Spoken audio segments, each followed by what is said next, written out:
This is not a conversation, because you have nothing to offer me. Your insights, your novel ideas, your next great American novel drivel. I've hashed, rehashed, and triple-hashed through every experience you think you alone have suffered through.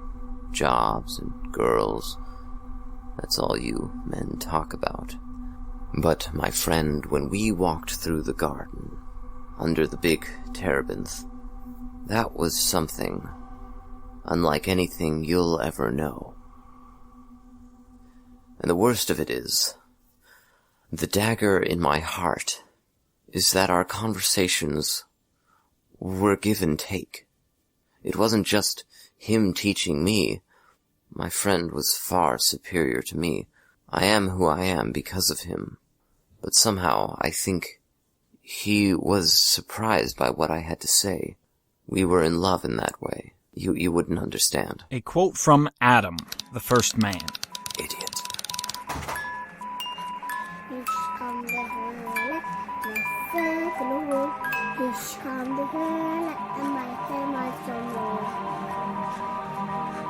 Solve the World. A fictional adventure told in 100 episodes.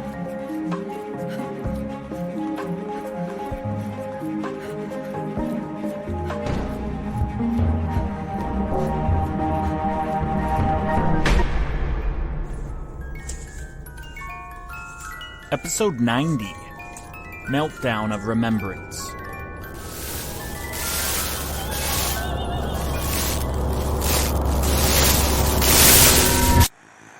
In our next lecture, we will survey the bounty that is resurrection myths from ancient cultures, starting at first with Egypt, and the resurrection stories of Horus, and finishing up somewhere around the 12th century CE in Quetzalcoatl of the Aztecs. I look forward to seeing you there. Please insert second tape to watch Dr. D.S. Korlak's second lecture on the Tree and the Resurrection, from Yggdrasil to Ragnarok.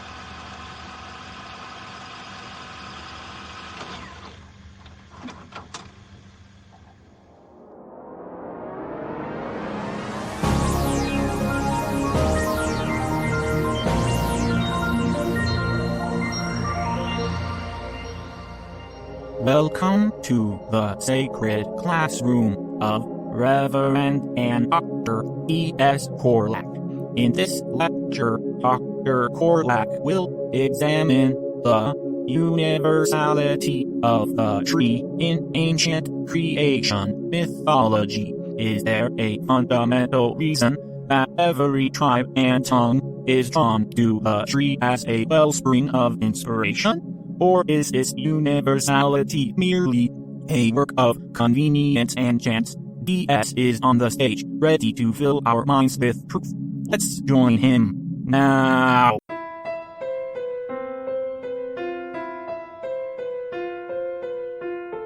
Nejc wanted stories. Petra wanted evidence. Their friend, Jenna Finn, was more than she first appeared to be. She was not Jenna, but Jenn, not Finn, but Dash. They'd chosen to ride the ocean waves across the world with her. They'd put their trust in this shell of a character. They were owed answers. Stories. At least that much. Jennifer was slow to respond. She evaded answering questions directly, at first saying she'd tell them everything, quote, in time. Whatever that meant. But after one awkward dinner together, it became eminently apparent that this issue needed resolving. Mutiny wasn't out of range. They were still closer to home, closer to Slovenia, than this magical island of Eden. So, she gave in. She asked them for a day of silence to prepare. Nejc and Petra warily agreed. What other choice did they have? They assumed a day of silence implied that they were going to have to wait until dawn of the next day. They were mistaken. As soon as the sun set and the last of twilight's illuminescence reflected off the sea's face, Jenn began her work. The sky was clear, thousands of stars beamed down. The ocean was calm. If Petra had been more observant, she would have spied Jenn yanking ropes around here and there high up on the mainsail mast.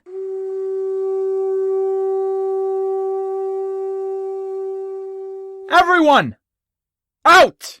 The Theater of Remembrance has begun! Jenn roared. A spotlight shone up towards the mast of the ship. Jenn, 25 feet up, yanked a lever and down swooped the mainsail. From above, Jenn barked out orders. Petra was to grab an edge of the mainsail and pull it to the port side edge. She was told then to tie the edge of the fabric down in place. As for Nejc, it took a moment for his eyes to adjust and take in the scene. They had made the mainsail into a stage backdrop, a convex arena. In that semicircular space, down swang Jennifer Dash, standing tall. Another order followed, and the spotlight was positioned directly on Jenn's visage. An aura of anticipation was palpable. The anchor set. Nejc and Petra took a seat. Jennifer Dash cleared her throat and began. A video on YouTube has 2.3 million hits. It's titled, Why Jenn Dash Has to Be Alive and Dead.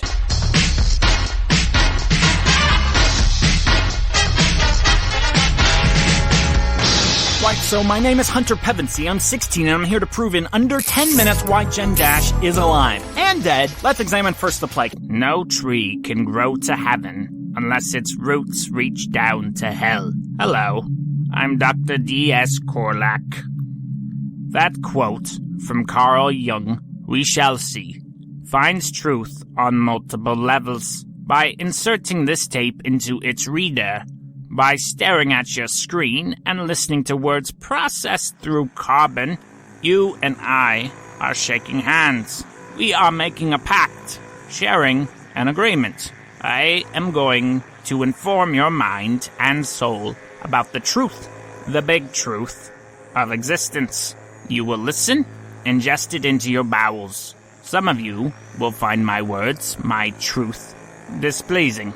You will find yourself at a place in space and time that does not allow you to internalize the big truth. You'll vomit out my words, just as you'll vomit out your tape from its reader. This is fine. I do not begin to imagine that it is by chance that we've run into one another. Perhaps my words aren't for you of today, but instead the you of some tomorrow.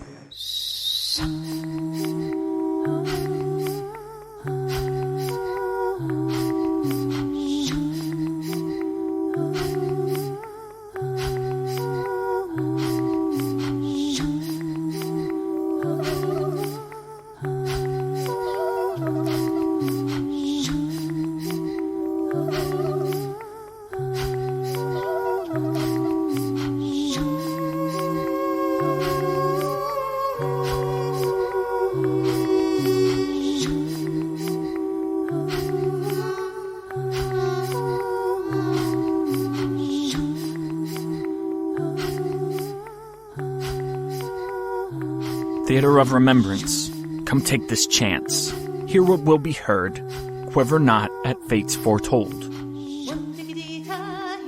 Once upon a lifetime, before I reached my prime, I exited my small world, my mind all swirled, in hopes of finding meaning somewhere somehow streaming, roads where truth fell from the heavens, rivers flooding the banks of destines. This I wanted, that I taunted.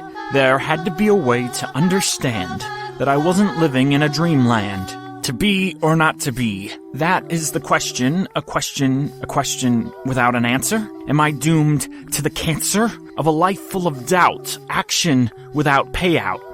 I wondered. So I embarked upon a journey, determined not to exit in a gurney. This is my new life. How'd I know it would include a fife? This is my new life. But I found love so quickly. What about that fife?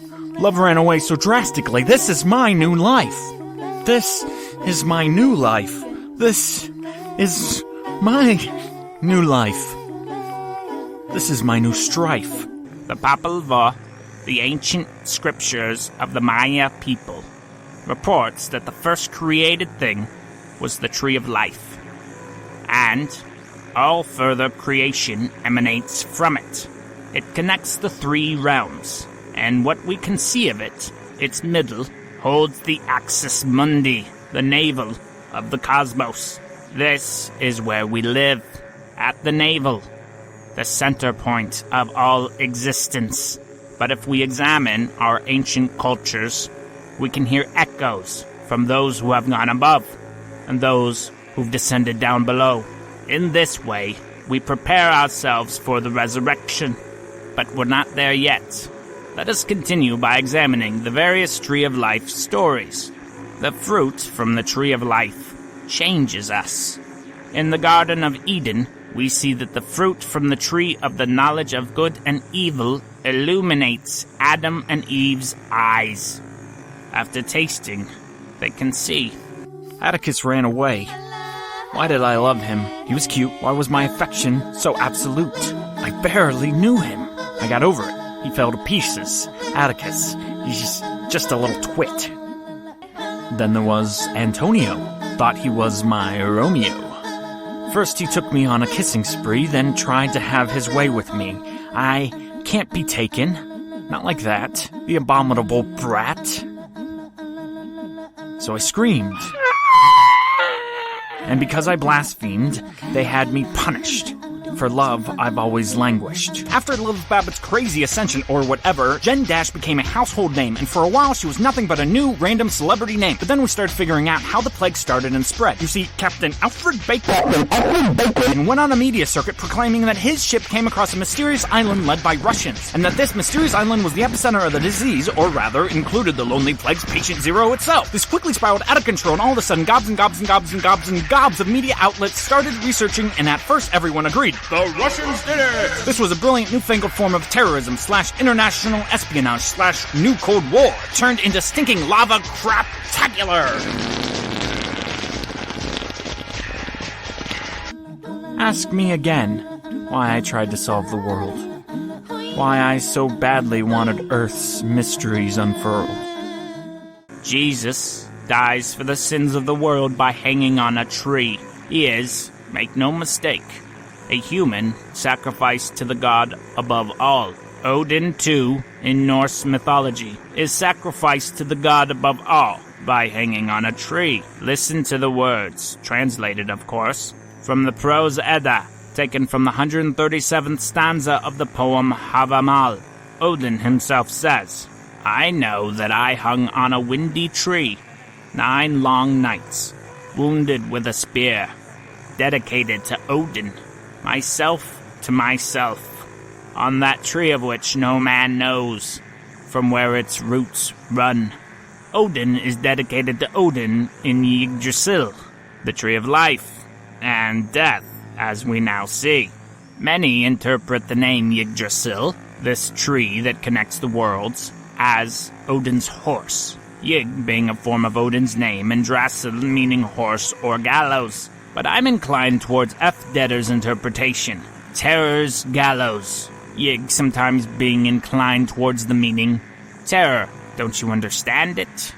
Now, with your heart's all-seeing eye, the tree of life is a terror to some. Yes, but it's also terror's gallows, the place where misery, horror, pure evil, is hung to death. Yggdrasil may look horrible, as all things of monstrous proportions do, but just as the cross of Christ puts to death the second spiritual death, Yggdrasil, in its final incarnation, will destroy terror itself. Don't you want that? Is that not beautiful to you? Do you not want that as an ending? Boom! World War III. Everybody kills everybody, but all this mayhem and destruction came from one man, Captain Alfred Bacon, who was the skipper from some bizarrely inspired adventure schooner? What century is this? There's no such things as adventure schooners in the bliming 21st century. And boom, the real facts come down the pipe. Friggin' Sky Surfer, Magical Kingdom owner, Lilith Child, Sacrificer Babbitt paid for the expedition. And who else is on the boat? This boat, by the by, filled with various scientific wizards. Who's on it? Some random nobody girl named Jennifer Calling, aka Jennifer Dash. Next up, we're getting reports from all over the place that after her sailboat shenanigans, Jenn was palling around with Babbitt in Europe trying to get their hands on some ancient text written by the mad Arab. Croatoan much? This is the general consensus, which I think is untrue for several reasons, but we'll get to that later. The point is, Jenn's uber famous, lipstick celebrity. Only prob is Bob, she's nowhere to be seen. Mysterious. Oh wait, here she is claiming her rightful throne as mayor of Poduncanville, Texas Town, USA. There's a parade, banners, American flags waved by curly-haired blonde 3-year-olds, and kablammo! Terrorist attack. Everybody dies, except Jenny, of course, can't be found. Was she part of it? Is she the ultimate terrorist? Theater of Remembrance, come take this chance. Hear what will be heard. Quiver not at fate's foretold. I'll tell you a secret. It'll make you vomit. For your own sake, be careful. I am, after all, so very futile. There's no hidden meaning. Nothing to uncover, no semblance of reasoning. The end holds no lover. Theater of Remembrance, come take this chance. Hear what will be heard. Quiver not at fate's foretold. I followed him to the ends of the earth. Though my chances slim, I did indeed follow him. Maybe our union would bring mirth. It did not. What had God wrought? I'll tell you. I was among the few, destined to walk the plank. Through the glass house crank, I died there. He was unaware. I died there. What did he care? Like a cow in a slaughterhouse, me he'd never espouse. He played dead while I died. New Zealand I would not survive. Still, I forgave him, not knowing just how grim my destiny remains. I am the one in chains. Most of us are familiar with the Tree of Life as recorded in Genesis, in the midst of the Garden of Eden. But did you know there's another reference in the Christian holy book to that very famous tree? As it is in the beginning, so it is in the end.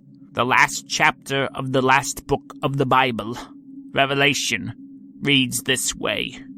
Then the angel showed me the river of the water of life, bright as crystal, flowing from the throne of God and of the Lamb, through the middle of the street of the city.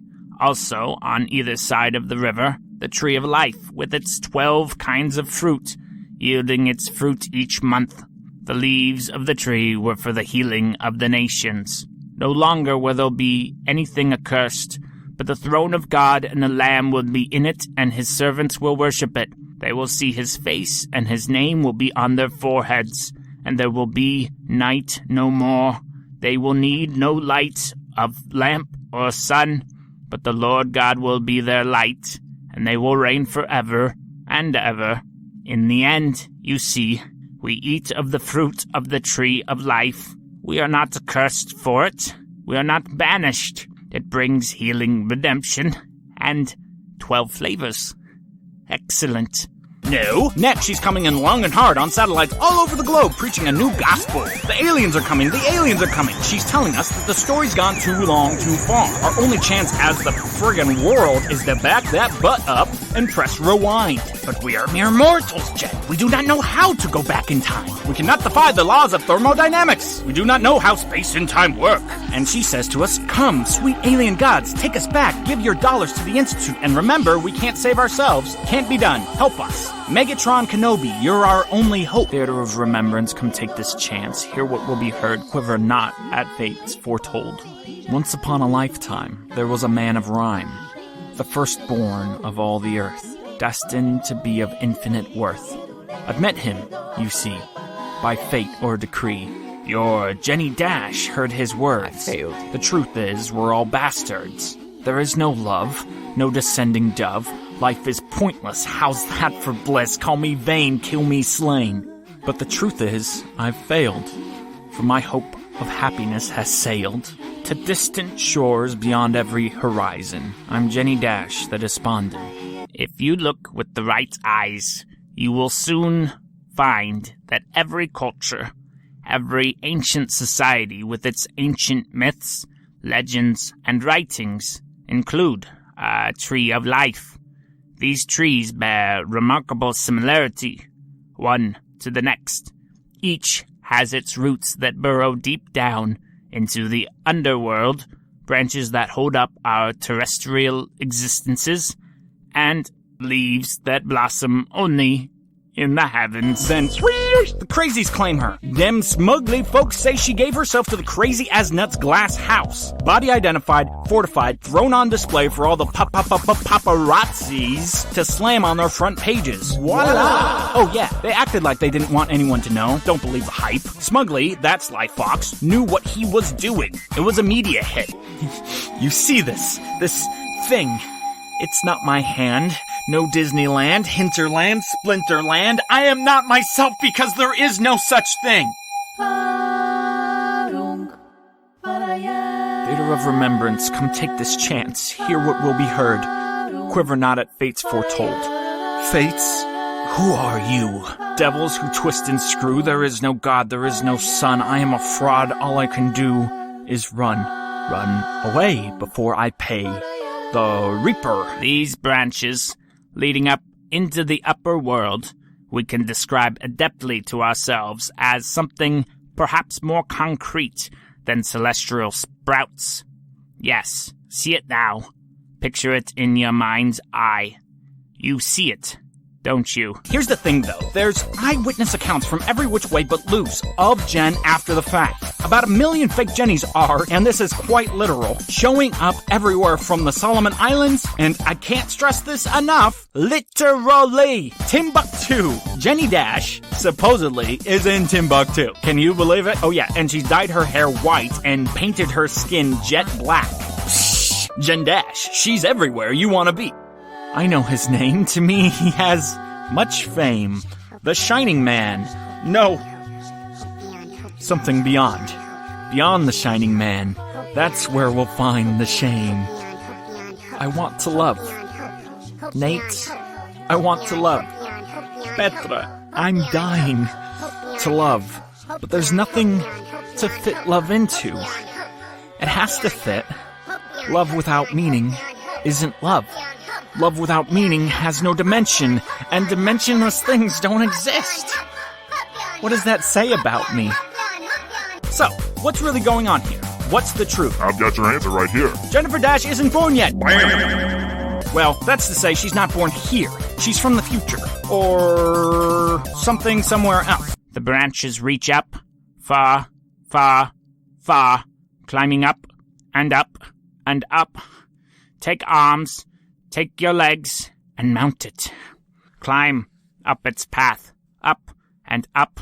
Hold onto the knots in the tree. Use them to stabilize yourself. What do you see all the way up? Nothing. You cannot. Not yet. You're still you, living this life here on the terrestrial level. Here's the truth. In the future, or in alternate universe of humans, we've figured out time travel.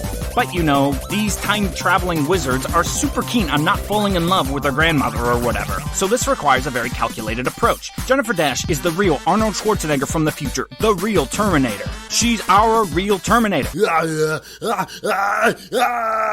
Except, she's bouncing here and there and everywhere, slowly undoing the destruction of the world. It would be inappropriate to pretend we could, from here, envision the heavens. We cannot. To us, it's all mist and ash, cloud and calm chaos. Resurrection.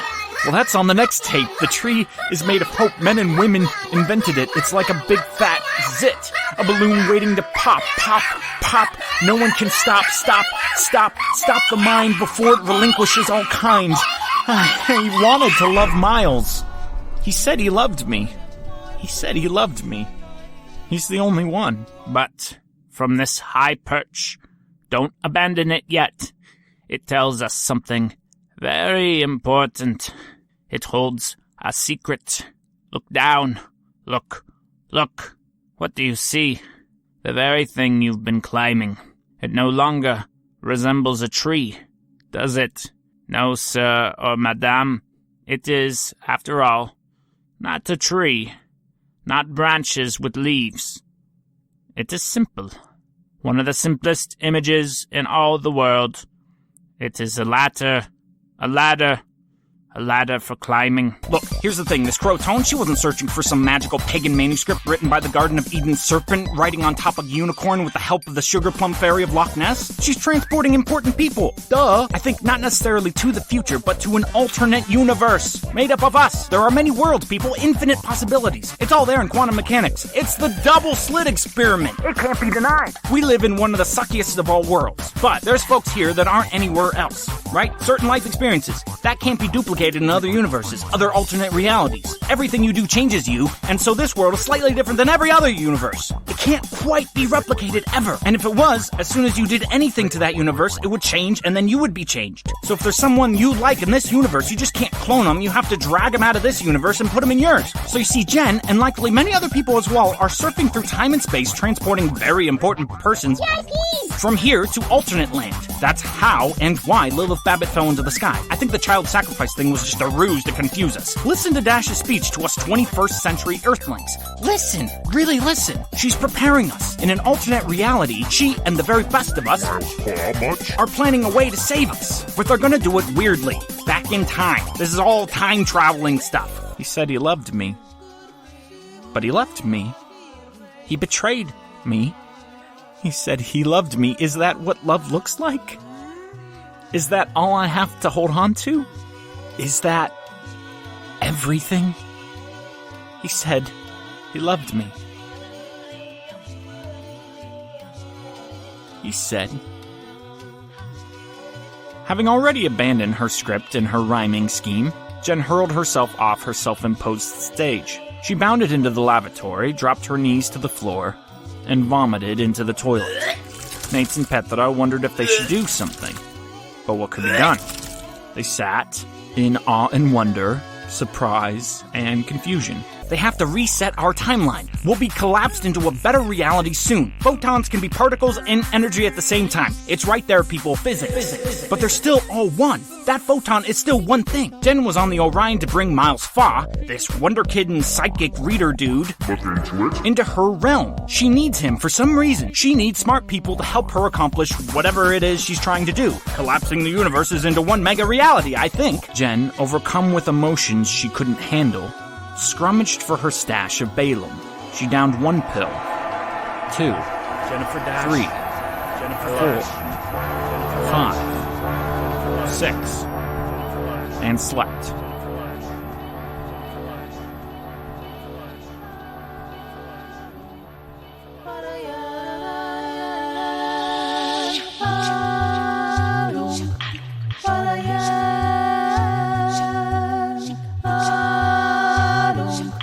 The Bible is right. We have a savior. I love you, Jenn. You're my savior. I want to make millions of space babies with you in all the dimensions. You wait and see. She'll save us. Oh, and her body that Smugly killed?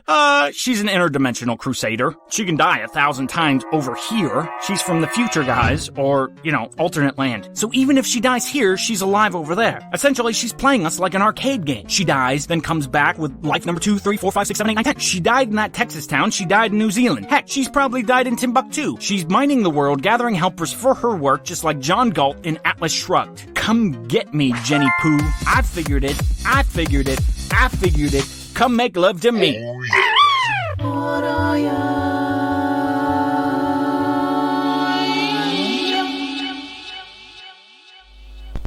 Spencer, come in. Can you hear me? Spencer, come in. Spencer, I need confirmation. I need to know what to do. Do you want me to just keep following? Spencer, that seems foolish. Do you want me to keep just following? Spencer, I've lost all internet access. I can't even access the shroud. I can't access shroud feeds. Spencer!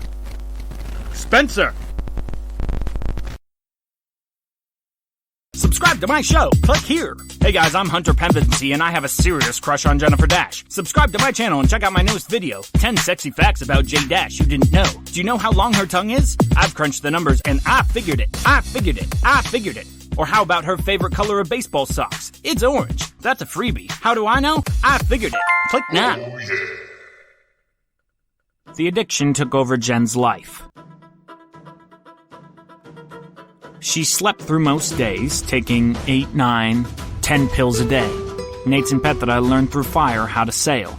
And sail they did. They talked to each other, night and day. Became more than mere lovers, they became the best of friends. All while Jenn slept dreamless, yet calmless hours, days, weeks away. Then the day came when from a distance, a very long distance, it appeared to the crew of the Intrepid that great wooden walls ascended into the sky out of nowhere. It looked like a forest erupted out of the ocean blue. Petra shook Jenn. Hey, Jenn, wake up! Wake up! Come see this! As usual, with insistent and vivacious shaking, Jennifer Dash could indeed be awoken. She peeked her head out, saw the forest for the trees, and dipped back below the deck. Down a pill. 1. Down a pill. 2. Down a pill. 3. 4. 5. 6. 7. 8. 9. 10. 11. Don't stop. 12. 13. 14. Never more. Never more. Never more. Never more. Never more. Never more. Never more. Never more. As they neared, Nejc and Petra saw. It wasn't a forest sticking out of the ocean. It was a wall. A wall protecting an island. Protecting Eden. Jenn began convulsing.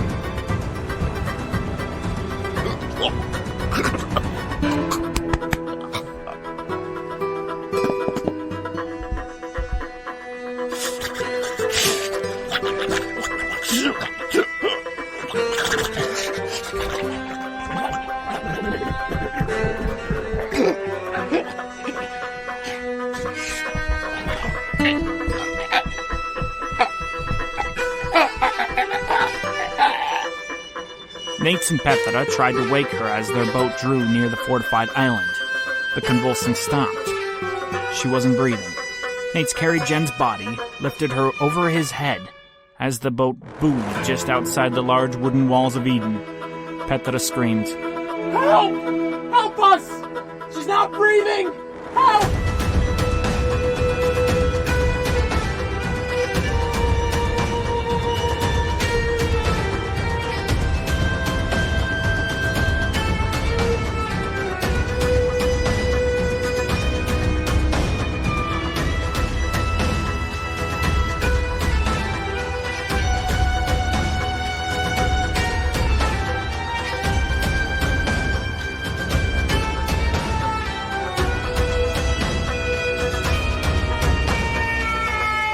And his eyes have all the seeming of a demon's that is dreaming, and the lamplight o'er him streaming throws his shadow on the floor, and my soul from out the shadow that lies floating on the floor shall be lifted. Nevermore!